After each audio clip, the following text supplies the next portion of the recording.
garde le rythme, on remue son cul pas mal. Brigitte plus vite, Corinne s'émoue très bien. On n'a pas peur de se tordre les reins, voilà. Balance man, cadence man, trace la glace. C'est le Bob man. Courage.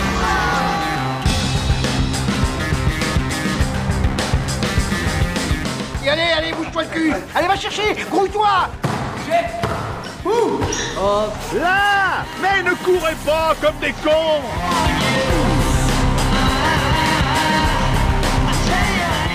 Allez, mets un rouge là-dessus! Les gars, vous dormez là ou quoi? Le match il est pas fini, hein? Je crois qu'après avoir vu ça, on peut mourir tranquille. Enfin, le plus tard possible, mais on peut. Ah, c'est superbe! Quel pied! Ah, quel pied! Oh putain! Oh là là là là là là! Affirmatif, il va y avoir du sport, moi je vous le dis. Bonjour et bienvenue à toutes et tous dans ce 14e match de Gaulle Volant.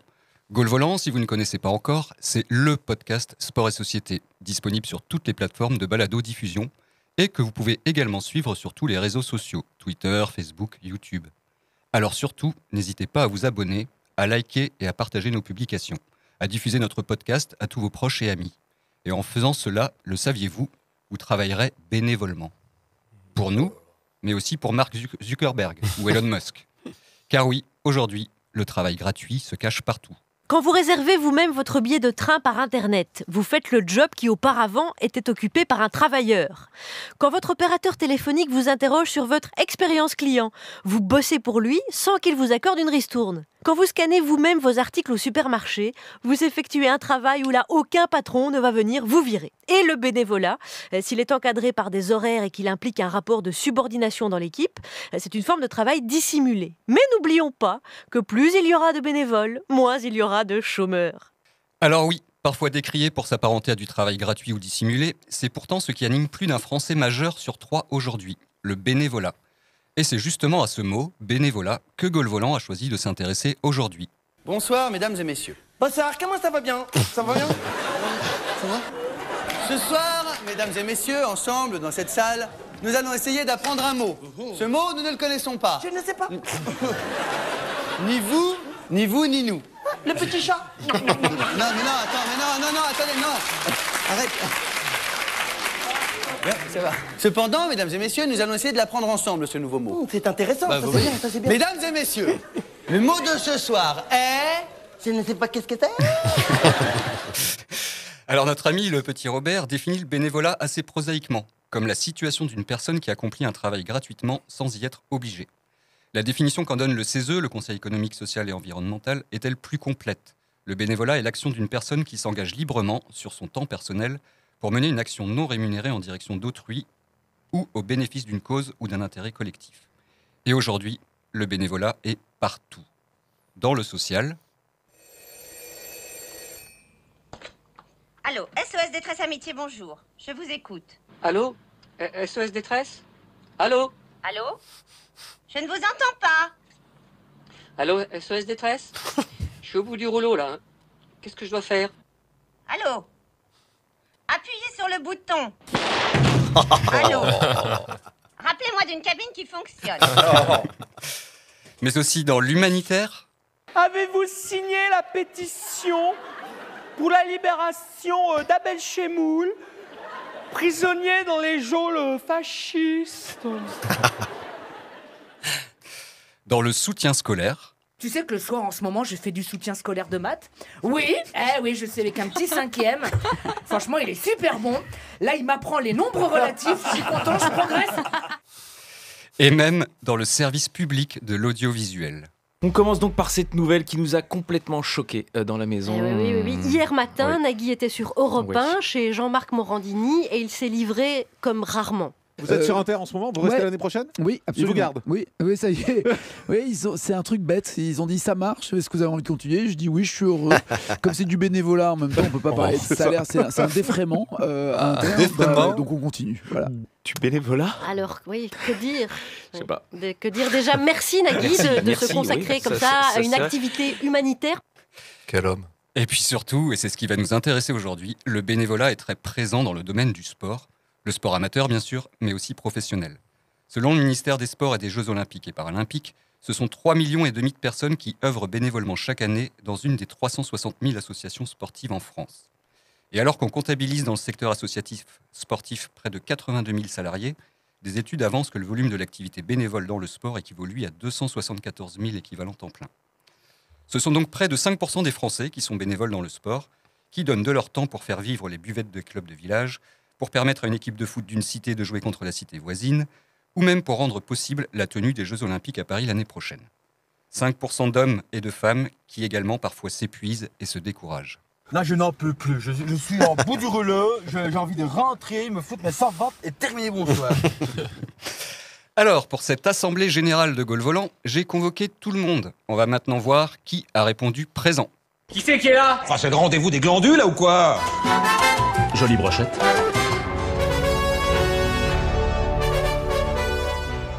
Pour aborder ce thème du bénévolat dans le sport, je vous ai concocté la meilleure des équipes. Enfin, pour être honnête, j'ai surtout fait avec ceux qui étaient d'accord pour bosser bénévolement un samedi ensoleillé estival. Quoi ? Attends, non, on va pas être exploité par les PTT, ça va, non mais... Ça m'aurait étonné que ce soit toi qui réagisse, Corentin. Bah justement, celui qui ne vient dans Gaulle Volant que quand on parle d'argent. Salut Corentin. Alors, moi aujourd'hui, je vais vous parler de Stade Rennais, mais sans parler de foot. Ouais, Stade Rennais, mais sans parler de foot, donc je joue le jeu. Pardon, bien joué. Pas mal. Parce que le bénévolat, c'est presque toujours une histoire d'équipe, on accueillera à distance un duo d'homonymes, Maël et Maël Le, qui nous offriront une chronique à 2 voix. Le seul d'entre nous à ne pas bosser dans la fonction publique, donc qui ne sait pas ce que c'est que de travailler bénévolement, c'est Flo. Qui ne connaît pas les vacances non plus. Je m'y attendais. Salut Flo. Salut, ça va ? Ouais. De quoi tu vas nous parler? T'as évoqué buvette tout à l'heure. Et moi, le rapport de mon père au bénévolat, c'était la buvette. Donc c'est ça que je vais parler. Entre autres, je vais parler de ça. Donc tu vas parler de ton père? Ah bah un peu des deux. Quand il a compris qu'il ne pouvait pas intégrer dans sa déclaration d'impôt ses frais de déplacement en venant enregistrer bénévolement ici, il a juste choisi de rester chez lui. C'est Jérôme qui nous proposera du fond de son canapé son hors-jeu. Et lui, quand il a su qu'on ne serait pas encore payé pour ce Gaulle Volant, a tout simplement décidé de ne rien préparer. Oui. Mais il nous fait quand même l'honneur de sa présence. Salut Benjamin. Salut. Je vais donc vous parler de rien. De rien. Voilà. Eh ben, je crois qu'on a atteint le quorum pour cette assemblée générale. On va donc pouvoir lancer les hostilités. Gaulle Volant, l'émission de sport et société en balado-diffusion sur toutes vos plateformes préférées. Et on commence avec toi, Corentin, si tu veux bien. Ouais. Bah alors, bénévole dans un club sportif, c'est quand même une drôle d'idée. Parce que moi, le bénévolat, c'est franchement pas mon truc. Je suis plutôt du côté de ceux qui disent « tout travail mérite salaire ». Alors quand le sujet a été proposé, je me suis assuré que Jérôme ne serait pas là avant de m'engager sur l'émission. J'avais trop peur qu'il nous ressorte son fameux Ruffin à l'Assemblée nationale, vous savez, avec son maillot là. Oui, il lave le maillot, il plie le maillot, il range le maillot et la marmotte là. Ouais, très beau moment Jérôme. Il nous ressort en boucle, si bien que quand j'emmène mes enfants à leurs activités, je ne pense qu'à ces maillots et aux bénévoles qui gèrent tout. J'ai beau les voir toutes les semaines, impossible de comprendre comment ces personnes peuvent passer autant de temps à s'impliquer pour les autres, et gracieusement en plus, c'est peut-être ça qui me choque le plus. Il y a quand même de meilleures façons d'utiliser son argent. Guy Roux dirait, le temps, c'est de l'argent, si vous en avez trop, donnez-le-moi. Alors, je suis allé voir le prof de basket de Nénette, la star du jingle de Gaulle Volant, pour en discuter. Alors, je m'appelle David Hainaut, je suis responsable technique et sportif dans l'association du Stade Rennais Basket. Oh, mince, le type, visiblement, c'est pas un simple entraîneur. Bon, c'est vrai que je le vois moins coacher les petites. Toi, ça fait combien de temps que tu es au Stade Rennais Basket ? Ça va être la 3e année de salariat et c'est ma 6e année en tant que licencié dans le club. Ah, t'es pas bénévole ? Non, pendant longtemps. Oh, la surprise ! Dans le mille, un bénévole qui a quitté le navire. Il est peut-être de mon côté ? On va creuser le sujet. David, il fait clairement partie de la nouvelle génération, présente dans les assos, mais il a connu les anciens bénévoles, ceux décrits par Ruffin, difficilement remplaçables, ne pouvant pas, faute de relève, lâcher leurs fonctions, mais qui décident un jour d'arrêter. Ça, c'est arrivé avec l'ancienne présidence, un groupe de copains assez âgés. Et en fait, tout ce groupe-là, qui était un groupe mais très familial, très associatif et tout ça, effectivement, il y a un moment, ils ont dit, on voit que vous êtes entre de bonnes mains, on a bien fait les choses, ça fait 25 ans qu'on est là, on s'en va. Et ça a été un trou énorme quand ils sont partis, parce que on va le dire, c'est un président par intérim qui a pris les choses en main, et il a été complètement esseulé. Et avant de reconstruire un bureau qui fonctionne avec des réunions régulières, avec des points, un trésorier, et vraiment d'avoir un recul sur notre pratique. Donc il y a eu 3 ans de battement où ça n'a pas été facile du tout. Alors oui, les 170 licenciés étaient entre de bonnes mains. Mais malgré tout, ce modèle basé uniquement sur le bénévolat mettait en péril l'équilibre du club. C'est clairement le constat qu'avait fait l'ancienne direction. Pendant 10 ans, ils ont vu le taux de bénévoles diminuer. Et en fait, ils se sont rendus compte qu'ils n'arrivaient plus à couvrir les heures d'entraînement sur les jeunes, ni même à accompagner les jeunes sur les différents déplacements. Alors, quand un club n'assure plus ses missions, il faut quand même trouver des solutions. Les bénévoles présents font alors de nombreuses heures et, comme dans de nombreuses associations, l'esprit du bénévolat est bien loin et on flirte avec les limites. Ça passe dans beaucoup d'associations sportives pour ne connaître que le milieu sportif. En fait, souvent on fait du défraiement. Comme Nagui. En fait, le défraiement permet à certains bénévoles de se retrouver avec des petits salaires en fin de mois sur les heures d'entraînement qu'ils ont fait ou alors les déplacements qu'ils ont fait avec certaines équipes et ainsi de suite. Et là, c'est problématique. Le bénévolat n'en a plus que le nom. À force de défraiement, les bénévoles se retrouvent avec de petits salaires mais pas assez de rentrée d'argent pour en vivre, trop de temps passé pour pouvoir travailler à côté et proche de l'illégalité et du travail dissimulé. Et tenez-vous bien, bande de râleurs privilégiés. Alors c'est pas suffisant et surtout c'est pas légal et puis ça permet pas de cotiser ou d'avoir une retraite au bout quoi. Bah oui, la retraite. Mais bon, c'est un concept dépassé tout ça. Alors finalement, le bénévolat c'est pas si mal. Ça marchait ou ça marchait pas? Et en fait, plus je faisais d'heures dans l'association, plus on me faisait du défraiement de kilomètres en fin de mois. Et ce qui marchait pas, c'est que quand j'ai dit que je souhaitais arrêter ce genre de choses parce que j'étais devenu prof dans un collège et que je voyais bien que j'étais pas dans les clous en fait au niveau des assurances et tout ça, ils se sont dit oui mais ça veut dire qu'on va perdre tous nos jeunes formés. La situation n'est plus tenable. Après avoir perdu les anciens qui ne comptaient pas leur temps, le Stade Rennais Basket s'apprêtait aussi à perdre ses jeunes bénévoles peu convaincus par le système de défraiement mis en place.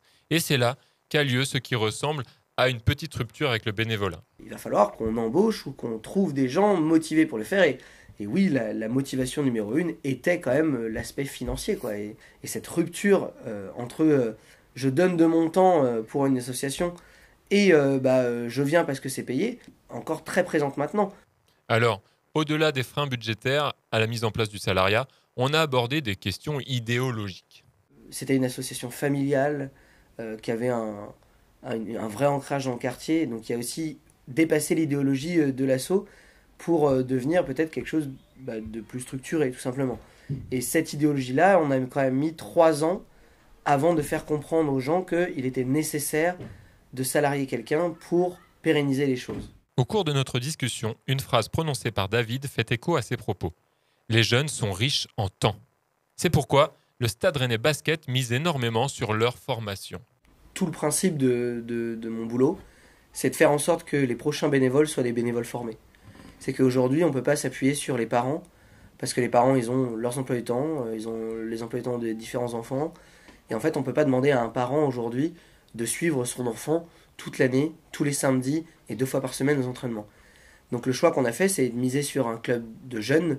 Aujourd'hui, on est 80% à être mineurs au club, et en fait, on a misé sur ces collégiens et ces lycéens qui vont se former et qui vont potentiellement intégrer des filières des métiers du sport. Et on sait que le bassin rennais est très riche dans ces milieux du sport. Et du coup, on a misé sur le fait on va les former.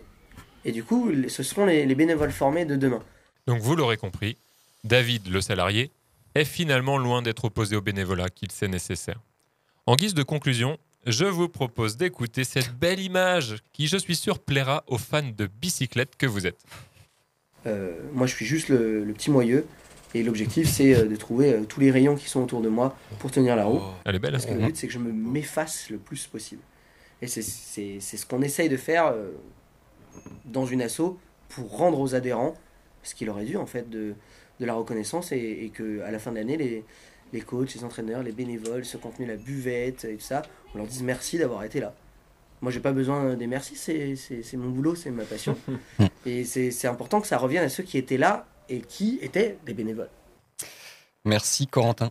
C'est assez ironique de démarrer notre émission sur le bénévolat en abordant justement la question du salariat. Et je crois que c'est peut-être une question assez cruciale, le salariat, quand on aborde le sujet du bénévolat, justement. Car comment le bénévolat peut avoir du sens dans notre économie néolibérale ?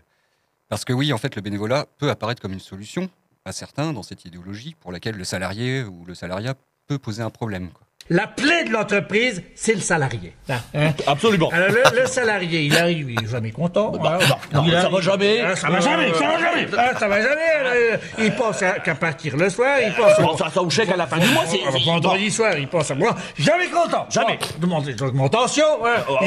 Le bénévole ne demande pas tout ça. Mais non, puisqu'il n'a rien. Voilà, exactement. Le bénévole vient avec son cœur. Je vois. Avec son enthousiasme. Mais voilà. Et c'est ça qui compte. Et c'est comme ça qu'il se réalise. Dans le travail, dans l'entreprise. Atmen, c'est un garçon qui travaillait déjà, qui était salarié. Oui, mais pas beaucoup quand même. Pas beaucoup, mais quand même, il faut quand même. Ils sont jamais contents. Ils sont jamais contents. Mais on paye quand même. Ils sont jamais contents. Il y a ton petit salaire, il y a les charges, il y a les vacances, il y a les retraites. On s'en sort pas. Il y a tout. Bon, ben maintenant, il vient avec son cœur et il est content. Et ben voilà. Oui, mais j'ai pas du choix. Voilà. Alors, depuis la crise de 2009 notamment, les associations sont passées à des financements qui se font sous forme d'appels d'offres. C'est beaucoup moins stable financièrement pour les associations. Et elles ont moins de ressources sur le long terme pour financer des emplois salariés. 2500 pièces d'or ? Mais vous voulez que je trouve 2500 pièces d'or dans le cul d'une vache ? Moins de salariés et plus du tout de contrats aidés depuis leur disparition en 2017. Donc il y a un risque, c'est que le travail des salariés des associations repose désormais sur des statuts hybrides, comme le service civique, ou tout simplement sur les bénévoles eux-mêmes. Alors je vous pose la question, messieurs. Est-ce que vous pensez qu'aujourd'hui, le bénévolat ne deviendrait pas finalement que du travail dissimulé ? On commence fort. Sérieux, là. Attention. Ouais, on rigole plus. Je déconne pas. Moi, perso, je connais pas trop ce type de taille de club. Donc je suis pas sûr que je suis la bonne personne pour parler de ça, dans le sens où j'ai toujours évolué dans des petits clubs où en fait le salariat, la question se pose même pas en fait. Le bénévolat va de soi. Ouais, voilà, ouais, c'est ça. Après, on avait de temps en temps des sortes d'animateurs communaux qui venaient combler des trous d'entraînement. Alors des fois des mecs qui connaissaient rien au basket, moi c'était le basket en particulier. Mais en tout cas, j'ai pas eu cette problématique, je la connais pas plus que ça. Benjamin. On va mettre les pieds dans le plat peut-être tout de suite. On va parler des JO. Eh ben oui. Oui, les JO. Oui. Parce que là, justement, on est face à un gros événement, une grosse structure. Et donc oui, il y a beaucoup de critiques par rapport au bénévolat, et notamment, justement... par rapport à tout, en fait. Oui, par rapport à beaucoup de choses. Justement, justement, il y a vraiment des critiques comme quoi c'est du travail dissimulé, parce que c'est les gens qui vont bosser entre 8h à 10h par jour, 6 jours sur 7, qui vont avoir des fiches de poste, qui vont avoir des supérieurs. Et donc voilà, là, on est vraiment... Salariés, souvent, les supérieurs. Bah oui. Ça peut arriver. Mais du coup, tu m'ôtes un peu le pain de la bouche, je voulais en parler. Ouais. Pardon. Je propose d'écouter quelque chose. Ce qui fait réagir ce matin, ce sont ces Jeux Olympiques de 2024. On recrute des bénévoles pour y travailler, mais les conditions font réagir. On parle de semaines de 48 heures de travail non rémunérées, 6 jours sur 7 contre seulement une tenue, un repas par jour, un ticket de métro. Voilà. Geoffroy Roux de Bézieux, qui a réagi, qui nous a dit 48 heures de travail hebdomadaire, mais c'est un scandale. Et nous, on doit respecter les 35 heures. Ça me dégoûte. Et on a aussi Gabin, qui est en 2e année de fac, qui prend les choses lui avec un petit peu plus de recul et qui nous dit « Moi et mes potes étudiants, on va y aller. Comme ça, on sera sûr de manger au moins une fois par jour. » RMC, c'est RMC, ça. C'est ça. Désolé. Le matin, c'est vraiment pas super RMC. Bon, plus sérieusement, cette campagne de recrutement, elle a été pointée du doigt, c'est ce que tu disais Benjamin, par plusieurs organisations et personnalités qui dénoncent vraiment une présomption de salariat total. Car en plus des journées et des semaines à rallonge, de l'absence de repas ou de logement, il y a aussi la présence de supérieurs hiérarchiques et de fiches de poste, c'est bien ce que tu disais, qui laissent penser qu'il s'agit plus de salariat que de bénévolat. Ouais. Donc ça pose quand même une vraie question. Comment un tel événement sportif hyper lucratif pour les organisateurs et pour les sponsors peut reposer sur autant de bénévoles ? Parce qu'en plus, a priori, s'ils payaient au SMIC horaire l'ensemble des bénévoles, ça représenterait 1% du budget total. C'est rien. Alors c'est pas, je t'arrête, c'est pas lucratif du tout pour les organisateurs. N'importe quel organisateur de JO perd de l'argent en milliards. C'est plutôt bénéfique pour un seul truc, comme pour la FIFA avec toutes les histoires de Coupe du Monde de pognon là. c'est pour le comité olympique international. C'est que eux qui prennent les thunes, concrètement. Il n'y a que eux qui gagnent de l'argent là-dedans. C'est eux, j'entendais par organisateur. Ah oui, d'accord, ok, excuse-moi. Parce que Paris va en perdre. Oui. C'est le principe presque des JO. Mais moi, je trouve que j'en ai beaucoup entendu parler aussi. Et RMC, surtout l'après-midi, quand c'est le sport, ils en ont beaucoup parlé. J'écoute que l'après-midi RMC. Et en fait, c'était un peu dit dans ton intro et tout, c'est que en fait, personne n'a forcé ces gens à s'inscrire sur cette plateforme. J'avais même entendu des interviews de gens, parce qu'il n'y a pas grand monde qui a été pris sur le nombre de gens qui s'étaient inscrits, qui disaient « j'aurais tellement voulu, machin ». Donc en fait, je pense qu'ils sont... Et leur défense, elle est toute faite, en fait. Le nombre de gens qui se sont inscrits pour le nombre de gens sélectionnés... 300 000, je crois. Ouais, c'est énorme. Pour peut-être 50 000 places, je sais plus. 45 000. 45 000. Donc je veux dire, c'est un succès, en fait. Je crois même que dans tous les JO, avec ce genre de système, c'est eux qui ont eu le plus de candidatures. Donc tu peux derrière critiquer et compagnie. Oui, mais les gens sont prêts à le faire. Donc c'est le concept du bénévolat. Et je veux dire, si par contre... Mais il y a plein de choses que tu peux critiquer, plein de choses que des gens sont prêts à faire qui restent critiquables. Oui, bien sûr. Mais ça s'entend quand même, c'est le bénévolat, quoi. Ouais. Après, moi j'ai vu à peu près les mêmes choses que vous. Et j'ai vu aussi des organisations comme Saccage 2024 là, qui proposent justement d'essayer de contrecarrer ça avec des choses que les bénévoles pourraient faire pour un peu contrecarrer ce truc. Donc ne pas aller faire sa mission, ne pas se rendre, faire grève en demandant d'être rémunéré, aller au prud'homme ensemble, faire grève de zèle, et puis y aller aussi. Une autre chose, c'est y aller pour exprimer justement leur point de vue et montrer le vrai visage de tout ça. Mais apparemment, au prud'homme, ils risquent de se faire débouter parce que finalement, ce qui reste vrai, c'est qu'ils peuvent partir librement. Oui. Ils peuvent arrêter leur mission quand ils veulent. Et donc, ça fait partie des choses du bénévolat. C'est on les force pas, quoi. Voilà, on les force pas, comme disait Je suis désolé, ce truc-là, j'en ai entendu parler. Moi, c'est mon avis. Je trouve que c'est nul, quoi. Mais nul. En plus, il y en a plein qui y vont avec la réforme des retraites et tout. Il y a eu tout un mouvement là-dessus. Mais n'importe quoi. Enfin, moi, je trouve que c'est n'importe quoi. Enfin bon, bref. Voilà. Tu t'as tout dit, puisque tu as dit qu'on ne les forçait pas. On va partir quand on veut. Mais de toute façon, d'un travail, on peut partir aussi quand on veut. Je veux dire, pourquoi... Enfin, la démarche, elle est complètement folle. C'est-à-dire que tu auras fait toutes les démarches pour t'inscrire en sachant que c'est bénévole. Et après, tu vas aller dire on n'est pas payé. Enfin, non, n'importe quoi. Mets ton énergie autre part dans un truc. Moi, je comprends quand tu t'inscris, tu t'attends peut-être pas à faire des semaines de 50 heures sans être payé pour l'hébergement, les déplacements. Un seul repas par jour. Je pense que ça, c'est des conditions. Alors, c'est peut-être cliquer là pour avoir toutes les conditions et que peut-être les 3/4 ne cliquent pas. Mais moi, je trouve que l'hébergement, effectivement. Surtout à Paris. C'est quelque chose quand même, ils auraient pu assurer au moins. Même le transport à Paris, ça coûte. Le transport aussi. Bon. Ça, c'est vrai. Merci messieurs pour ces échanges. Je note que Corentin avait une petite lueur dans les yeux quand il réalise qu'on peut parfois remplacer les salaires et les charges patronales par du bénévolat et que ça passe crème. Je vous propose une petite pause musicale avant de poursuivre, parce que dans ce monde de brut, on est tous des marchandises. Voici Je suis à vendre de Thierry Larigot. Je suis à vendre.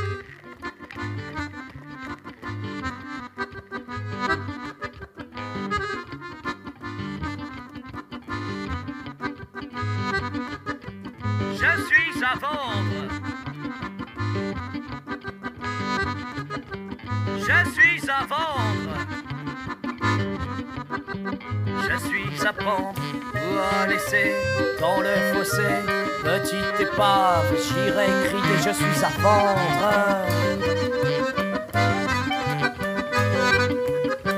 Je suis à vendre. Je suis à vendre. Je suis à vendre. Je suis à prendre pour qui m'achète. Je ferai risette comme un zouave. J'irai crier, je suis à vendre.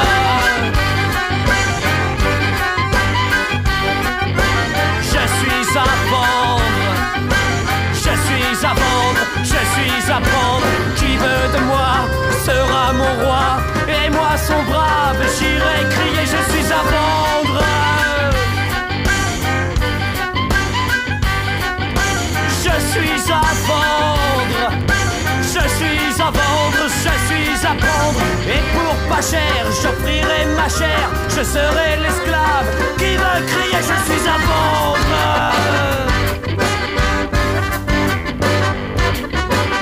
Achetez-moi, achetez-moi. Devenez mon seigneur, devenez ma terreur. Et sous l'entrave, j'implorerai, je suis à vendre. Je suis à vendre, mais je suis à vendre. Et à laisser dans le fossé, petite épave abandonnée n'est plus à vendre.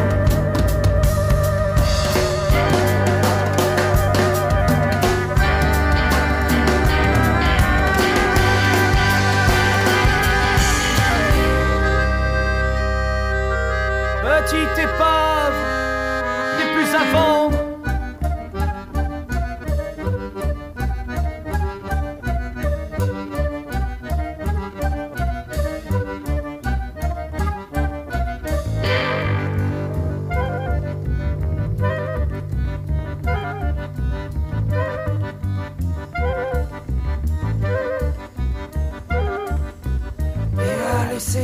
Dans le fossé, je suis à pendre. Petite épave abandonnée n'est plus à vendre. Et à laisser dans le fossé, je suis à pendre. Petite épave abandonnée n'est plus à vendre.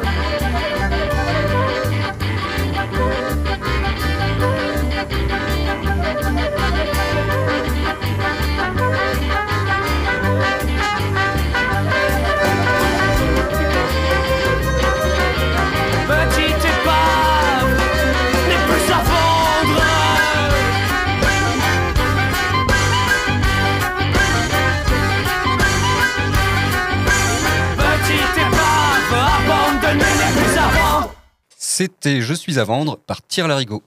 Vous êtes toujours à l'écoute du match 14 de Gaulle Volant qui s'intéresse aujourd'hui au bénévolat. On s'est intéressé jusque-là plutôt au côté marchand du bénévolat, mais je sens que Flo, comme à son habitude, va nous parler de lui. Oui. Quand on m'a dit que ce match-ci de Gaulle Volant portait sur le bénévolat, j'ai tout de suite eu des souvenirs qui sont remontés. Il faut savoir que j'ai fait du basket en club, en gros, de mes 7-8 ans à mes 20 ans.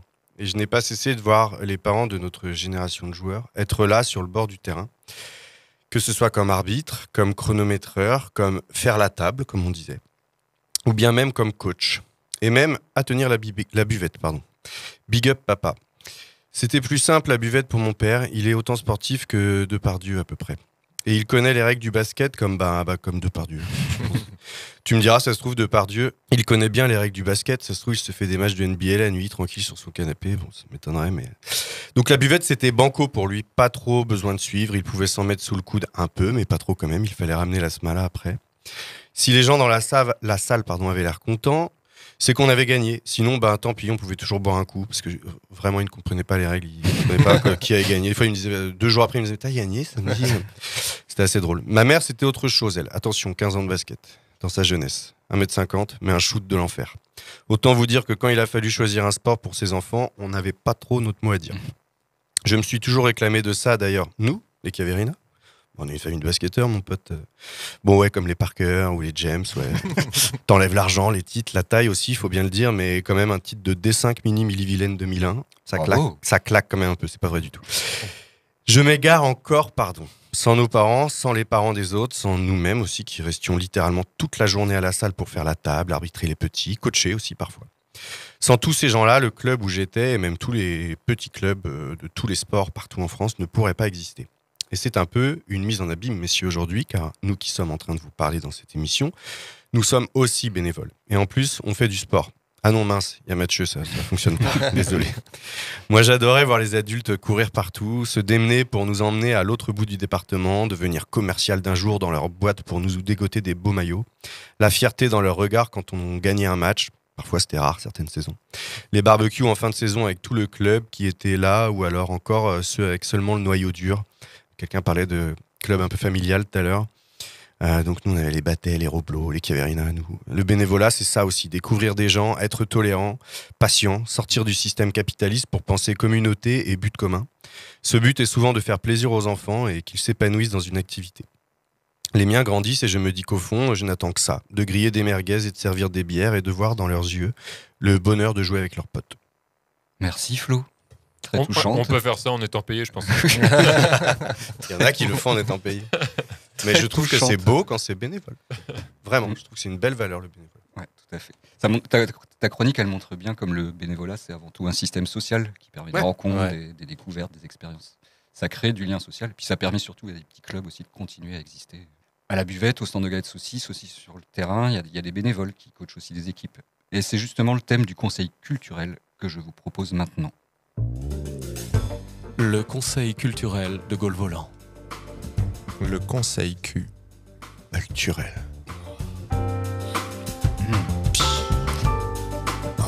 Il fait chaud dans les studios là. Oh là, je vais enlever mon t-shirt. Oh. Le conseil cul.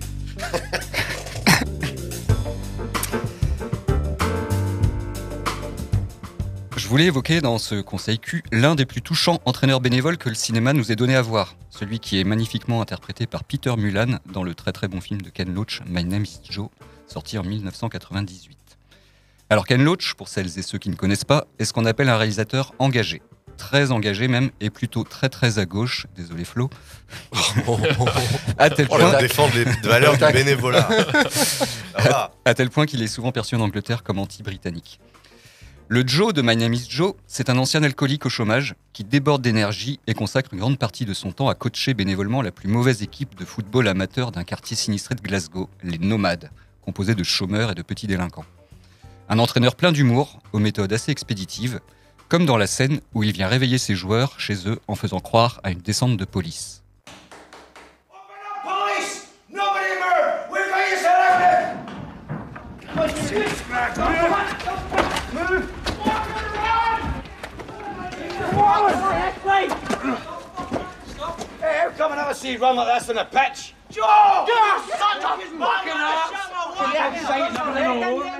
Vous courez pas aussi vite sur le terrain, leur dit-il dans son magnifique accent écossais à couper au couteau. Alors l'équipe de foot que coach Joe porte le maillot de la RFA de 1974, un maillot bien vintage avec les noms des principaux joueurs, Netzer, Müller ou encore Beckenbauer. Ils portent des maillots allemands parce que les Écossais n'aiment pas les Anglais et l'Allemagne est le rival historique de l'Angleterre. Explique Ken Loach. Joe est comme un père pour ses joueurs paumés. Il leur offre tout son temps, autant sur le terrain que dans leur quotidien.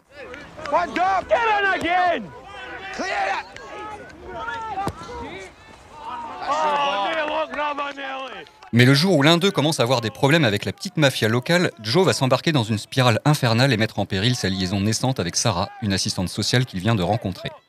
Bon, je vais pas vous spoiler la fin, on est dans du Ken Loach, vous vous doutez bien qu'elle est pas joyeuse. Alors bien sûr, My Name is Joe n'est pas un film sur le foot, ni c'est un film sur un bénévole dévoué qui consacre toute sa vie à son club. Le ballon rond ne sert que de toile de fond, comme un élément incontournable de la vie d'un chômeur écossais, au même titre que le pub ou la solitude. Mais malgré tout, comme dans nombre de ses films, Ken Loach permet de montrer le football au-delà du ballon. Et il montre comme lui, il aime le football, surtout amateur, pour la raison de vivre qu'il donne à tant de personnes déclassées au banc de la société. Mais aussi pour son vrai côté dramatique. Loach aime le foot, peut-être même plus que le cinéma. Il disait d'ailleurs dans une interview au Monde qu'il prend plus de plaisir devant un match de foot que devant un film, parce qu'un match ne suit pas les règles habituelles et prédéfinies du drame. D'ailleurs, Ken Loach tourne ses films comme on coach une équipe de foot. On doit faire preuve d'énergie en permanence. On ne peut jamais se mettre en veilleuse parce qu'à ce moment-là, toute l'équipe le voit et c'est toute l'émulation du groupe qui en pâtit. Et Joe, comme la majorité des personnages de Ken Loach, est animé de cette énergie mentale que les footballeurs connaissent bien, celle qui interdit d'abandonner avant le coup de sifflet final.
C'était Statu Quo avec Down the Dust Pipe, extrait de la bande originale du film My Name is Joe, que j'espère vous avoir donné l'envie de voir ou de revoir. Nous sommes toujours en plein match 14 de Gaulle Volant, consacré au bénévolat dans le sport. Jusque-là, on a essayé de comprendre un peu du point de vue macroéconomique ce que pouvait représenter le bénévolat. Mais à l'heure de la mi-temps, on va essayer de creuser un peu plus sur le côté individuel de l'engagement bénévole. Eh bien, je crois que les joueurs sont en train de profiter de cette mi-temps pour se rafraîchir. Ah, c'est la reprise et les voilà repartis de plus belle. Allez, messieurs. Mi-temps, portez-vous bien. Alors pour ça, on a envoyé notre Maël enquêter auprès de son homonyme Maël Le. Bonjour à toutes et à tous. Alors aujourd'hui, nous parlons du bénévolat dans le sport. Et pour ce faire, je vous propose d'échanger avec une trentenaire sportive qui, en plus de sa pratique sportive, qui n'est pas des moindres, a aussi donné de son temps, notamment pour faire vivre un club parisien de badminton. Bienvenue à toi, Maëlle. Salut Maëlle. Pas pratique, me direz-vous, un Maël qui interviewe une Maëlle. Pour simplifier les choses et ne pas se mélanger dans les Maëls, je parlerai moi, le mec qui pose des questions, avec une voix grave, et Maëlle, la bénévole sportive, avec une voix moins grave. Première question. Être bénévole aujourd'hui dans le sport, de ton point de vue, n'est-ce pas un petit peu le bad ? Alors, excellent jeu de mots, mais malgré tout, c'est vrai qu'en général, c'est plutôt le verre à moitié vide qui nous vient en premier quand on parle du bénévolat sportif, parce qu'on passe notre temps à gérer des détails, on en a marre de se faire engueuler. Et puis en cherchant un peu, j'ai même trouvé qu'il y avait des bénévoles qui faisaient des véritables burn-out diagnostiqués. Donc un panorama pas très réjouissant. Du coup, qu'est-ce qui fait qu'un jour, on se retrouve là à donner de son temps pour la pratique sportive des autres ? Eh bien, j'ai posé un peu la question autour de moi, et à supposer que mon échantillon de 3 personnes soit représentatif des 3,5 millions de bénévoles sportifs en France, voici différents éléments de réponse. Donc je vous préviens tout de suite, on va aller décrescendo dans la respectabilité des motifs avancés. Alors d'abord, il y a l'altruisme. On est vraiment sur du bon bénévole, celui qui incarne l'étymologie du mot, qui veut dire vouloir du bien en latin. Donc le bon bénévole, il veut se rendre utile pour la société, et parmi toutes les nobles causes qui existent, il a choisi le sport, parce que le sport, c'est des émotions, c'est de la mixité sociale, de la solidarité, ça apprend l'humilité aux plus orgueilleux, et puis ça donne de la confiance en soi à ceux qui en ont le moins. Ça participe à la construction identitaire des plus jeunes, bref, le monde irait mieux si le sport prenait plus de place. Donc j'en profite là pour dire qu'on parle de tous les Denis et les Bébert, les prénoms ils se réfèrent aux Côtes d'Armor, qui zonent autour des terrains de foot du district dès 11h du matin le dimanche, affairés à tracer le terrain, mettre des piquets de corner, à acheter des baguettes pour les casse-dalles d'après-match. Les bières elles ont été achetées la veille. J'ajouterai que certains clubs sont de réels chantiers d'insertion permettant à certains d'avoir un objectif hebdomadaire et une utilité. Revenons-en à toi Maëlle, ensuite. Alors deuxième motif possible, il y a la passion. Donc on dit souvent que peu de gens ont la chance de trouver un boulot passion, celui où vous comptez pas vos heures, vous avez hâte que les vacances se terminent, et vous savez, où quand quelqu'un vous demande « toi tu fais quoi dans la vie ?», il regrette de vous avoir posé la question 20 minutes plus tard tellement vous êtes intarissable sur le contenu détaillé de vos journées de travail. Bon si vous vous identifiez pas du tout à cette situation, j'ai quand même une bonne nouvelle pour vous, parce qu'il vous reste le bénévolat passion. Et pour beaucoup de gens, quand on parle de passion, c'est le sport qui arrive tout en haut de la pile. Bon, rassure-moi, parfois aussi on peut y trouver son propre compte. Ouais, donc troisième motif, c'est la survie de la structure associative dont on dépend soi-même tout simplement pour continuer à faire son sport. Donc la passion, c'est une motivation nécessaire pour s'investir, mais pas suffisante. Moi, je me verrais pas m'investir pour un sport que j'aime pas, certes, mais pas non plus pour un sport que j'aime uniquement depuis mon canapé, ou encore moins pour le club concurrent du mien, même si c'est dans mon sport passion. Alors après, je descends d'un petit cran encore, on trouve le motif « c'est un pote qui m'a traîné là ». Vous savez, ce pote-là qui vous dit un jour « ça te dit pas de venir à une réunion du CA, tu verras, ça engage à rien ». Donc vous y êtes allé pour voir, vous avez peut-être ressenti un peu de pitié, vous avez dit « moi je veux bien tenir le stand de croque-monsieur au tournoi de fin d'année ». Puis vous avez accepté le poste de responsable de la sous-section animation du pôle vie du club. Et moi je connais quelqu'un comme ça qui, de fil en aiguille, s'est retrouvé président de Fédé, je dirais pas laquelle. Donc votre pote, lui, évidemment, a déménagé, a 3 enfants et a quitté le club depuis bien longtemps. Le fameux traquenard. Je pense que d'autres bénévoles se reconnaissent là-dedans, que ce soit dans les associations de parents d'élèves, les associations solidaires et aidantes, le militantisme, et j'en passe. Tout à fait. Et pour finir, j'ajoute un dernier motif, même si personne ne me l'a mentionné, c'est le besoin de reconnaissance, peut-être même l'envie non avouée de pouvoir dans un environnement où les responsabilités sont souvent plus accessibles que dans les univers professionnels. Donc là, on n'est plus du tout sur le bon bénévole du début, mais peut-être que comme moi, vous en avez croisé, et après tout, ils font partie du paysage du bénévolat sportif, avec lequel il faut composer aussi. Bon, tu as parlé d'altruisme, de passion. Ce sont plutôt des traits que certains pourraient qualifier de féminins. J'imagine que les femmes sont donc très présentes dans ce domaine. Pas du tout. Les femmes sont très largement minoritaires dans le bénévolat sportif, alors que la situation elle est quasiment paritaire dans l'ensemble du bénévolat. Donc pourquoi cet écart ? Déjà, les femmes elles représentent que 38% des licenciés sportifs. Donc c'est pas qu'elles sont plus feignantes, parce qu'en fait elles sont aussi nombreuses à déclarer faire une activité physique régulière, mais par contre c'est plus souvent une pratique qui est individuelle, qui est pas encadrée, qui est pas licenciée, et qui est moins souvent compétitive. Donc tout ça, ça rejaillit sur le bénévolat. Ensuite, sur la tranche d'âge des 25-39 ans, donc l'âge d'or des sportifs, comme on sait tous, le bénévolat est plus souvent un luxe masculin, les femmes étant déjà bien occupées à gérer vie familiale et carrière. Et puis enfin, faut savoir que dans le sport, comme au boulot, comme en politique, la parité s'arrête quand on commence à parler des postes à responsabilité, qui restent massivement occupés par des hommes. Donc il n'y a que 24% des présidents de clubs de sport qui sont des présidentes, et sur des sports souvent très genrés en plus. Et par contre, pour info, ce qui est marrant, c'est qu'elle représente 48% des postes de secrétaire de ces mêmes associations. En fait, quand on monte un peu dans les instances décisionnaires de son sport, on se rend compte que la parité devient de plus en plus un sujet, et on peut même se retrouver propulsé sur des postes pour le simple fait d'être une femme, et je vous prie de croire que tout le monde ne prend pas la peine de vous cacher cet argument. Ah oui, le fameux quota de femmes pour présenter bien. Mais bon, pas au plus haut poste, faut pas déconner, on n'est pas chez nous toutes 35 non plus. Bon, tu as parlé de verre à moitié vide, mais moi qui ai fait des études de maths, il me semble qu'il reste une moitié, non ? Oui, quand même, il est temps de parler du verre à moitié plein. Donc le voilà. En fait, quelle que soit la raison pour laquelle on a mis un pied dans cette galère, c'est quand même vachement sympa de se serrer les coudes après entre galériens. En fait, c'est comme au boulot, mais en mieux. On se partage par exemple nos perles, et puis on a le droit de manger des chips et de boire des bières pendant les réunions. Et en plus, on apprend plein de trucs parce que contrairement au boulot, on a tous des profils super différents. Donc on s'arrêtera les uns après les autres quand le découragement aura pris le dessus, sans doute après 1 an, 2 ans, 3 ans, à prévenir que cette fois c'est la dernière, remplacés par des potes qu'on aura réussi à traîner en réunion de CA nous aussi. Bon, pour conclure, je me suis demandé est-ce que le sport pourrait exister sans bénévolat ? Et je me suis dit qu'en fait, oui, si la fameuse crise du bénévolat dont on parle tant depuis le Covid se poursuit, peut-être que pour faire du sport, il nous restera plus à nous sportifs que la muscu dans notre salon ou les clubs de gym privés, ce qui nous réduira à un état soit d'anonyme, soit de consommateur. Alors si cette perspective vous attriste, y a des solutions. Si vous êtes adhérent d'un club, déjà bichonnez vos bénévoles, prenez le temps de les remercier, dépannez-les de temps en temps, prenez votre tour. Si vous êtes investi vous-même, fixez-vous des limites. Rappelez-vous aussi que personne n'est censé donner d'ordre à un bénévole. Et puis, si vous vivez avec une femme, demandez-vous si c'est pas son tour, à la rentrée prochaine, d'avoir une activité extra, qu'elle soit sportive ou associative, ou les deux, mais en tout cas, rien qu'à elle. Merci pour ce témoignage de bénévole sportive, ou plutôt de sportive bénévole. Au plaisir Maël, à vous les studios. Merci Maël et Maël.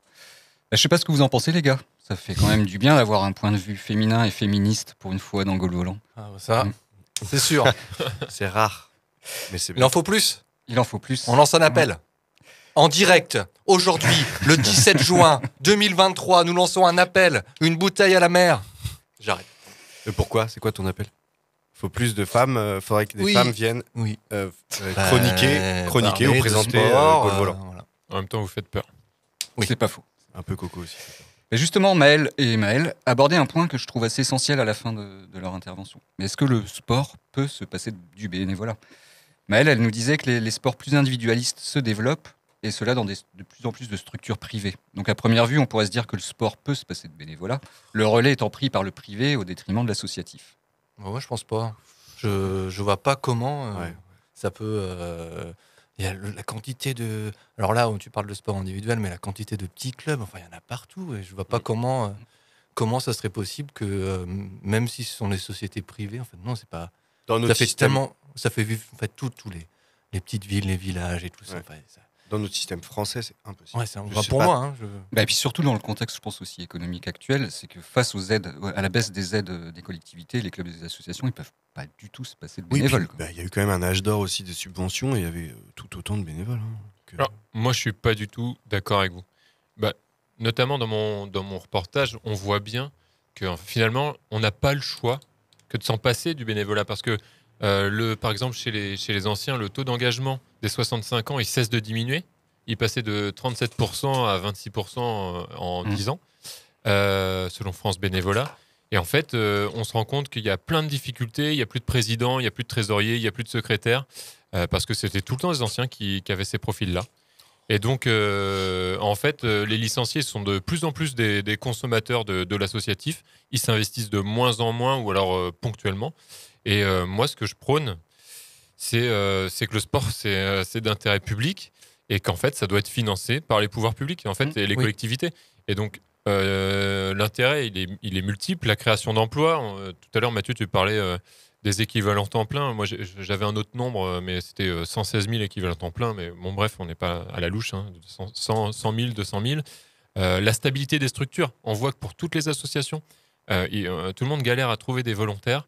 Et que du coup, l'insécurité d'avoir des gens qui peuvent tenir les assos, c'est insupportable. Et donc, tout le monde s'épuise. Et puis, tout le monde... en fait, on ne peut pas tout simplement passer autant de temps à gérer tout ça. On a le droit de te couper ou pas? Non, absolument pas. Parce que non, je précise que Coco répond par un texte à un débat. Je le précise pour les gens. Donc là, en fait, on est en chronique, ok. Il est trop vénère. J'ai listé c'est un débat ou c'est pas un débat? J'ai listé des arguments. Ça m'énerve. Et en fait, on fait reposer l'équilibre que sur la bonne volonté et l'engagement des bénévoles. Oui. Et puis même au niveau de l'encadrement sportif, en fait, moi je trouve ça plus intéressant d'avoir des professionnels qui sont qualifiés, comme le disait David Hainaut là, tout à l'heure, l'entraîneur du Stade Rennais Basket. Et puis on va l'avouer aussi, il propose des activités réfléchies. Et puis quand on voit les anciens, par exemple avec les outils informatiques, là on se dit qu'il faudrait peut-être avouer que les petits vieux, ils ont du mal avec le personal computer. Je crois que Benjamin voulait T'as écrit, Benjamin, t'as écrit? Oui, alors je voulais évoquer dans ce conseil Q. Non, en fait, je pense que tu interroges plus comment on met en œuvre le bénévolat, quoi, tout simplement. Et peut-être pas remettre en question le bénévolat, mais comment est-ce qu'effectivement, comment on va aider les clubs, comment on va aider les associations, comment on va rendre tout ça plus attractif, quoi. Mais moi, je veux bien. En fait, je trouve que ce que tu dis, dans l'absolu, j'entends. C'est très engagé ce que tu dis, parce que ça voudrait dire que voilà, on crée de l'emploi, on arrête peut-être d'utiliser le temps libre des personnes, etc. Machin.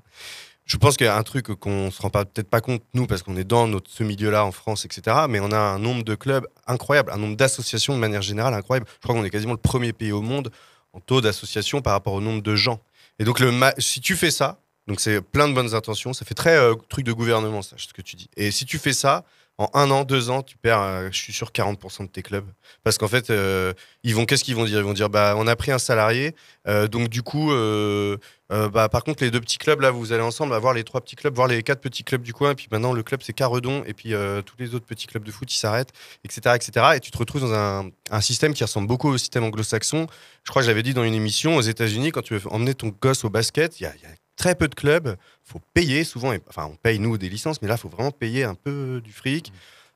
C'est très particulier, le système hors bénévolat pour le sport. Même quand c'est pas écrit, c'est long. C'est plus long que tes chroniques. Non, je suis vraiment pas du tout d'accord. C'est le pilier du sport en France. Mais oui. Non, mais en fait, on a l'air quand même un peu tous d'accord. Oui, il est difficile aujourd'hui, surtout pour le sport amateur, de se passer de ce trésor qu'est le bénévolat. Pourtant, comme le rappelait Maël, les 2 Maël dans leur chronique, le bénévolat semble vraiment connaître une crise aujourd'hui. Oui. Le fait que la Fédération française de football doive faire de la pub pour trouver des entraîneurs bénévoles en est assez révélateur. Au football des champions, ça se fait pas tout seul. Il faut le soutien des amis, de la famille, de tout un club, d'entraîneurs, de dirigeants, de supporters. Il faut surtout des bénévoles pour renforcer les structures. Les champions de demain, c'est vous qui les ferez. Avec la Fédération française de football, rejoignez l'encadrement d'un club. D'y aller, c'est muscle ton jeu, Robert. Muscle ton jeu. C'est bien, Alors, cette crise du bénévolat, elle se trouve pas tant au niveau du nombre de bénévoles, mais plutôt sur la façon de s'engager. Depuis les années 90, quand on a commencé à étudier le bénévolat, on constate que le nombre de bénévoles tend, lui, à augmenter, mais c'est le temps investi qui, lui, diminue. Il y a beaucoup plus de turnover parce que la concurrence s'accroît aussi entre les associations. Oui. Les gens sont aussi plus impatients, plus exigeants, mieux informés. Et puis quand ils ne se sentent pas à leur place, ils zappent facilement. Du coup, les bénévoles au long cours, c'est ce que disait tout à l'heure Corentin, ils disparaissent petit à petit. Et c'est un problème que soulevait François Ruffin, justement, dans son intervention à l'Assemblée nationale. Qu'est-ce que c'est? Désolé, Corentin, tu te doutais bien qu'on allait le mentionner quand même. Oui, mais il prend la place de coach et il pique ses références. Allez, vas-y, là. Alors, je vous propose d'écouter le miracle des maillots pliés. Sérieux? Ah, purée. Que je vous explique. Depuis tout petit, je joue au foot et depuis tout petit, le samedi ou le dimanche, dans les vestiaires avant le match, il y a un entraîneur qui pose une bassine sur un banc et dans la bassine, tous les shorts, les chaussettes, les maillots, lavés, pliés, rangés dans l'ordre. Alors qu'on les avait quittés crado, couverts de sueur, pure la sueur, chiffonnés. Et le week-end d'après, on les retrouve, comme j'ai dit, lavés, pliés, rangés dans l'ordre. J'ai essayé d'en causer une fois avec mes partenaires de l'association sportive du foyer rural de Rive-Mont-sur-Angle, tandis qu'on enfilait les protèges tibia. C'est quand même miraculeux, non, ces maillots qui nous arrivent lavés, pliés, rangés dans l'ordre. Je les ai interpellés. Ils n'ont pas bien pigé où philosophiquement je voulais en venir. Vérifiez plutôt sur le ballon est gonflé, ils m'ont conseillé. Alors, ce soir, derrière ses grosses lunettes et ses grosses moustaches, j'espère que Franck Erna va m'éclairer. Franck Erna avait 40 ans. Il travaillait chez Dard, un fabricant de véranda à Poix-de-Picardie. Des fois, il partait livrer en Normandie, comme ce jeudi, à Cherbourg, levé à 4 h du matin, et ça ne l'empêche pas, le soir, de passer au stade, juste une demi-heure, pour assister à l'entraînement des poussins. Et pourquoi tous ces efforts, je lui demande? Pour les gamins, il me répond. C'est son leitmotiv, les gamins. C'est sa cause, donner le goût aux gamins. Lui veut que les gamins soient heureux. Mais ces heures de bonheur, ça se mérite. Il faut tondre la pelouse, il faut tracer les lignes, il faut faire tourner la buvette, il faut vendre des calendriers, il faut chercher des sponsors. Il faut organiser des tournois de pétanque et de jeunes et de sixte pour équiper en maillot les 140 licenciés. Justement, je rebondis, les maillots, vous les lavez comment? À la machine, il me répond. Non mais d'accord, mais c'est quoi la motivation profonde? Pour qu'ils soient propres. Mon enquête piétinée. Le président paye son kir, déplie un billet de 10 de son porte-monnaie. Vous devez vous faire un paquet de pognon, je lui glisse. Hein, comment ça, il s'étonne? Me faites pas croire que si vous servez à la buvette, si vous préparez des paellas, si vous tondez la pelouse, si vous tracez des lignes à la craie, si vous lavez, pliez, rangez les maillots, c'est pas un peu pour l'argent? Lui s'insurge, se tourne vers sa femme. Non mais t'entends, Babette? Il dit qu'on gagne des sous avec le club. Oh, on en perd? Oui, se révolte la présidente. Dis-lui combien on y laisse tous les mois. 300 € peut-être que ça nous coûte, elle réplique. Avec l'essence pour conduire les équipes, avec les coûts qu'on paye aux joueurs, rien que ce soir, on avait oublié les sacs poubelles, la macédoine, eh bien on l'a acheté de notre poche. Mais les déplacements, j'insiste, sceptique, vous les faites rembourser? Non, et personne ici, dans tous ceux que vous voyez, dans la dizaine de dirigeants, il n'y a pas un parent, il n'y en a pas un qui a reçu un centime. Est-ce que vous commencez à comprendre mon histoire de miracle? Dans cette société où tous marchandent, où les services se vendent et s'achètent, ils sont là, une dizaine à Aucourt, mais autant à Rimont, autant à Amiens-Nord, à Agen, à Fécamp, à Bruay et à Aulnay, qui se promènent Franck, Mohamed ou Florence, dans le foot, dans le hand, dans la gymnastique, dans le judo, dans le twirling bâton, des dizaines de billets à travers le pays, à servir à la buvette, à préparer les paellas, à laver, plier, ranger les maillots. Et tous ces efforts pour pas un rond. Pourquoi d'ailleurs? Pour des raisons assez floues, pas calculables. Pour les gamins, pour être ensemble aussi. Pour tenir à bout de bras des petits clubs et que le village ou le quartier existe à travers lui. Une résistance à l'argent roi, plus massive, plus quotidienne, plus souterraine que les manifs avec banderole. Tout le monde est remplaçable, dit-on. Je ne le crois pas. Il y a bien des écoles d'ingénieurs, de coiffeurs, de magistrats, d'enseignants, de plombiers, de journalistes. Mais il n'y a pas d'école pour le don de soi, pas d'école pour la générosité. C'est qu'il n'existe pas à l'infini, vous savez, les Franck, les Mohamed et Florence, qui donnent leur temps sans compter, ce temps qui pour eux n'est pas de l'argent. Ils sont précieux, alors aidons-les, offrons-leur un coup de pouce, qu'à nos enfants ils continuent à leur donner l'envie d'avoir envie et qu'on allume leur vie. Ah, quel homme! Johnny. Ouais, c'est sûr. Bon, alors ce que soulève Ruffin quand même dans son intervention, c'est un vrai problème. Et face à ce constat, on peut se demander aujourd'hui comment on pourrait faire pour préserver ce véritable trésor que représente le bénévolat. Comment on pourrait mieux valoriser par des mesures concrètes l'action des bénévoles? Vous avez des idées, vous? Là, ça revient un peu à ce que tu disais, Coco, tout à l'heure, en fait. Ah, vous êtes d'accord avec moi, en fait? Non, mais dans le fond, on est d'accord que oui, c'est une très bonne question, parce que comment on va faire pour où ça continue, pour que ça perdure, parce que oui, c'est quelque chose d'hyper important, et on l'a dit, c'est comme ça aussi qu'il y a plein de clubs qui fonctionnent. Donc, on est d'accord dans le fond. Moi, j'aime bien l'équilibre qu'a trouvé le Stade Rennais Basket que je suis allé voir. C'est-à-dire que tu n'as pas besoin de 10 000 salariés, mais là, tu en as un, il arrive, il structure le truc. Il dynamise l'assaut, il Ouais. redynamise l'assaut. Et puis, surtout, je sais pas si je l'ai assez dit où j'ai pris les bons passages, mais ils forment des jeunes. Le truc, c'est de former des jeunes à des places bien concrètes, bien définies, qui ont envie de le faire. Ils ont l'appétence pour ça. Ils ont envie de s'occuper des autres et ils ont du temps. Et puis, ils vont gagner en expérience, en compétences. Alors là, je vais vous dire un truc un peu libéral, mais ils pourront transférer ces compétences après sur le marché du travail, ce genre de choses. Bah oui. Ouais, je trouve qu'il y a beaucoup de clubs où on parlait des anciens qui partent et tout. Oui, il y a un phénomène, ça c'est sûr. Et je pense qu'il y a aussi des phénomènes aussi de vacances de pouvoir aussi avec ces anciens qui partent. Et d'un coup, moi j'ai pu voir ça dans mon petit club. D'un coup, quand il y avait un ancien qui avait un poste un peu de ouf qui partait, d'un coup, il y avait une sorte de politesse absolue entre tout le monde. Non, mais non, moi je vais pas prendre la présidence. Mais Puis en fait, le truc tournait mal. Tu es là, tu as envie de dire à des gens, mais vas-y, mais implique-toi. Des fois, il y en a, ils osent pas en fait. Ouais, mais le problème aussi, c'est que maintenant, il y a de moins en moins de gens qui veulent prendre des responsabilités au sein des associations. Oui. Parce qu'il y a les lois qui se sont durcies. C'est devenu très complexe de gérer des assos. Oui. Et du coup, il y en a pas mal qui hésitent aussi par les conséquences juridiques. C'est de plus en plus. Enfin, c'est un cliché de dire ça, mais c'est pourtant vrai. C'est de plus en plus. Comme on disait, le sport individuel gagne des pratiquants. Sur le sport collectif, et c'est vrai qu'il y a un côté, nous quand on était gosses, je sais pas pour vous, mais c'était très très sport co. Ouais.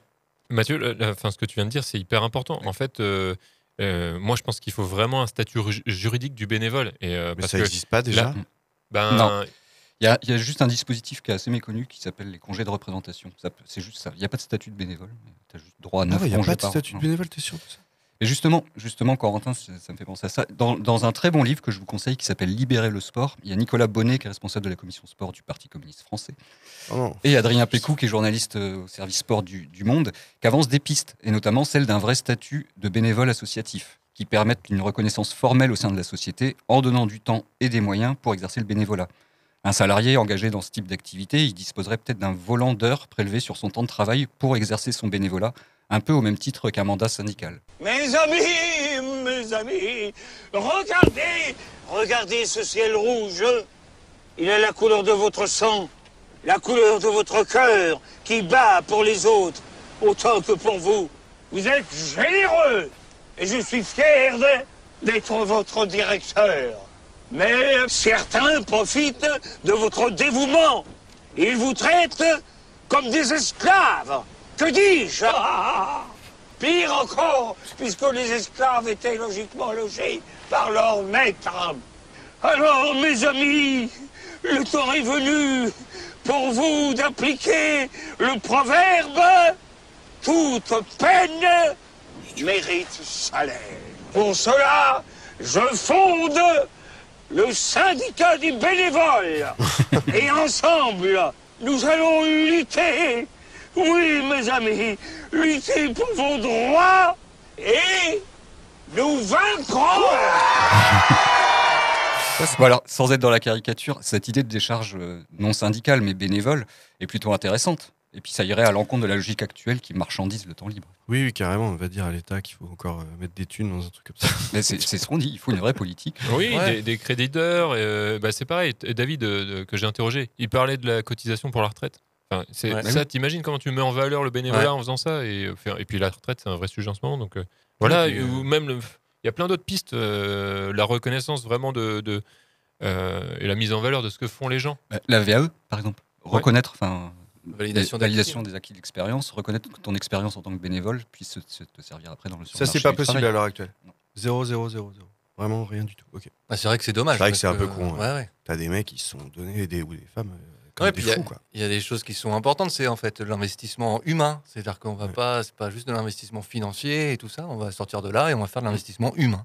Il proposait aussi, Nicolas Bonnet et Adrien Pécou, une sorte de création d'un corps de professionnels chargés d'aider les clubs à effectuer toutes les tâches administratives pour justement extirper les bénévoles de l'admin, un peu quoi. Les tâches chronophages qui n'est pas intéressant en fait. Ouais, c'est sûr. Il y a des pistes. Il y en a. Il n'y a plus qu'à. Au boulot, les gars. Allez.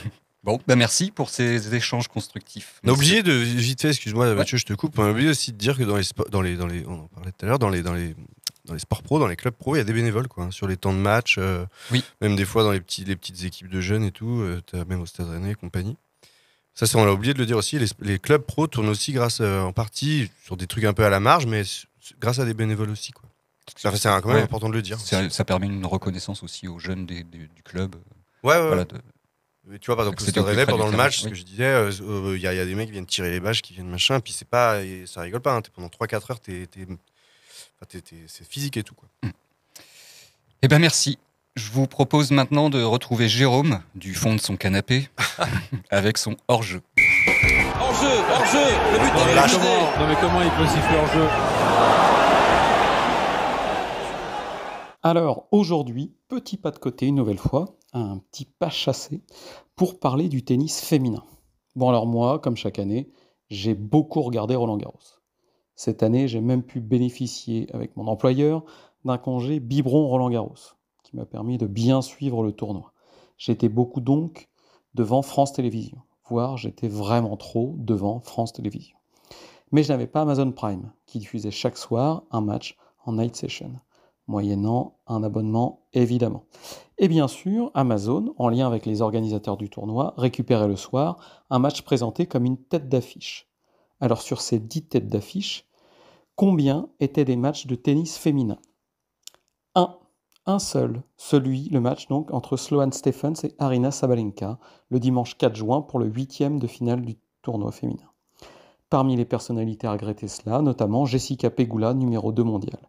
Par contre, sur le plateau de France Télévisions, Patrick Mouratoglou, entraîneur notamment du Danois Holger Rune et consultant pour France Télévisions, trouvait ça parfaitement normal. Alors, son argument principal est qu'il n'y a pas vraiment de star, selon lui, dans le tennis féminin actuellement. Alors pour lui, on devient une star, et après, on nous expose en prime time. C'est pas le fait d'être exposé qui nous fait devenir une star. Donc pour lui, Iga Swiatek, Coco Gauff, Ons Jabeur ou Caroline Garcia ne sont pas des stars. Alors, est-ce qu'il croit à ce qu'il dit, ou alors il veut juste préserver le statut de dernière superstar du tennis de Serena Williams, joueuse qu'il a longtemps entraînée?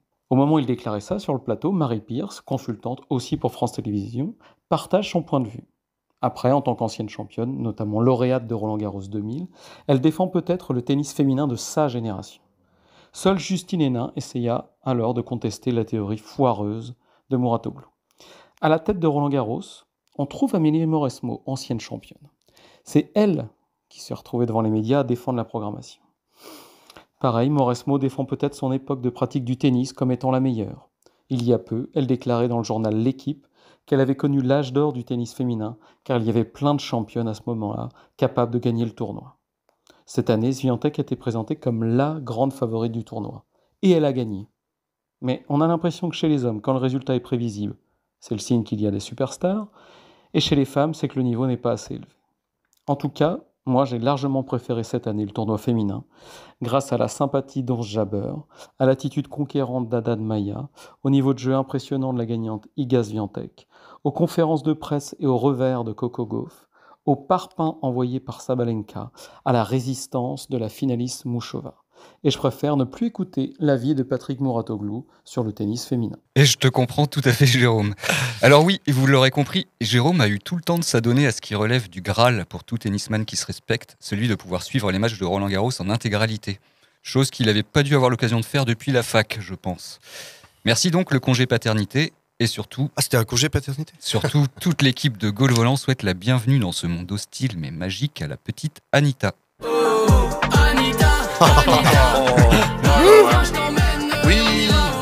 Oh là, ça va pas lui plaire ça.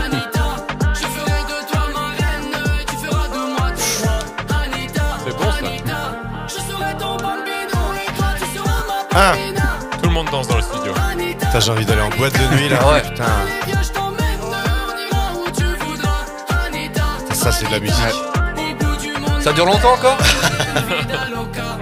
Jusqu'à ce qu'Anita pleure. Ainsi s'achève le match 14 de Gaulle Volant. Comme tous les autres matchs, vous pouvez le retrouver sur toutes les meilleures plateformes de podcast et sur les réseaux sociaux en tapant tout simplement Gaulle Volant. Surtout, continuez de travailler bénévolement pour nous en le partageant tout autour de vous. Merci à Timbre FM, la radio d'Augan sur le 106.6, pour nous avoir accueillis dans ses studios. Merci à Quentin, un de ces nombreux bénévoles de Timbre FM, qui a assuré avec brio la technique aujourd'hui. Salut. Salut. Salut. Salut. Garde le rythme, on remue son cul pas mal. Brigitte plus vite, Corinne Seymour, très bien. On n'a pas peur de se tordre les reins. Voilà. Balance man, cadence man, trace la classe. C'est le Bob man.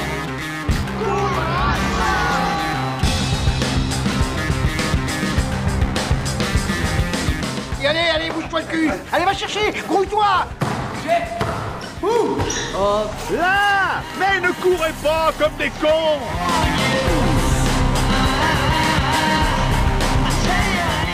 Allez, mec, un rouge là-dessus. Les gars, vous dormez là ou quoi? Le match il est pas fini, hein. Je crois qu'après avoir vu ça, on peut mourir tranquille. Enfin, le plus tard possible, mais on peut. Ah, c'est superbe. Quel pied. Ah, quel pied. Oh, putain. Oh là là là là là là. Affirmatif. Il va y avoir du sport, moi je vous le dis.